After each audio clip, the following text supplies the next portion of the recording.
So അങ്ങനെ ഒരു extension നടന്നിരിക്കുകയാണ്. East Bengal FC താരമായ ക്ലീറ്റൺ സിൽവയെയാണ് അവർ നിലനിർത്തിയിട്ടുള്ളത്. ഈസ്റ്റ് ബംഗാൾ FC ടീം 9ാം സ്ഥാനത്താണ് ഫിനിഷ് ചെയ്തെങ്കിൽ പോലും ക്ലീറ്റൺ സിൽവയാകട്ടെ 12 ഗോളുകളാണ് ഈ ഒരു സീസണിൽ നേടിയത്. സോ അടുത്തൊരു വർഷവും ഈസ്റ്റ് ബംഗാളിലെ ജേഴ്സിയിൽ നമുക്ക് ക്ലീറ്റൺ സിൽവയെ കാണാൻ സാധിക്കും. ഈ ഒരു സീസണിലും ലീഗ് ടോപ്പേഴ്സ് ആയപ്പോൾ മുംബൈ സിറ്റി FC ഇപ്പോൾ 3ാമത്തെ പ്രാവശ്യമാണ് ഇങ്ങനെ ടേബിൾ ടോപ്പേഴ്സ് ആകുന്നത്. ഇന്ത്യൻ സൂപ്പർ ലീഗിലെ ആദ്യത്തെ ക്ലബ്ബാണ് ഇങ്ങനെ 3ാമത്തെ പ്രാവശ്യവും ലീഗ് ടോപ്പേഴ്സ് ആവുന്നത്.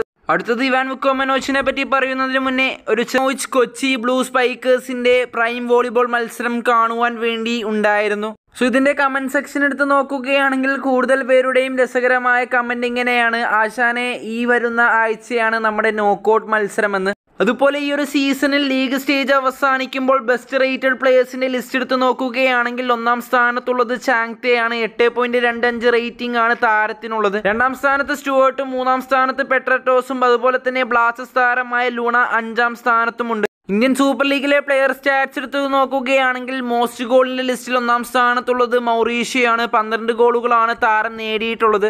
ഇനി അസിസ്റ്റിന്റെ കാര്യത്തിൽ നോയും അതുപോലെ തന്നെ ക്ലീൻ ഷീറ്റിന്റെ കണക്കിൽ വിശാൽ കെയ്ത്തുമാണ് ഉള്ളത്. ഇനി പറയാനുള്ളത് ബ്ലാസ്റ്റേഴ്സിന്റെ നോക്കൌട്ട് മത്സരത്തെ പറ്റിയാണ്. നാളെ Bengaluru FC versus Kerala blasters FC knockout മത്സരമാണുള്ളത്. സ്റ്റാറ്റിന്റെ കണക്ക് വെച്ച് നോക്കുമ്പോഴും ഫോമിന്റെ കണക്ക് വെച്ച് നോക്കുമ്പോഴും ബംഗളൂരു FCക്ക് തന്നെയാണ് മുൻതൂക്കമുള്ളത്. പിന്നെ അവരുടെ ഹോം സ്റ്റേഡിയത്തിൽ ഇതുവരെ ബ്ലാസ്റ്റേഴ്സിന് വിജയിക്കാൻ സാധിച്ചിട്ടില്ല എന്നൊരു കാര്യവുമുണ്ട്.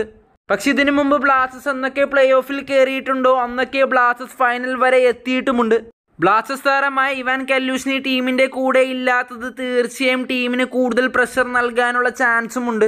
പക്ഷെ ഒരു കാര്യം നമ്മൾ എപ്പോഴും മനസ്സിലോർക്കണം, ഇത് ഫുട്ബോളാണ്, എന്ത് വേണമെങ്കിലും സംഭവിക്കാം. അതുകൊണ്ട് തന്നെ കൂടുതൽ പ്രതീക്ഷയില്ലാതെ തന്നെ നാളത്തെ ഒരു മത്സരം കാണുക.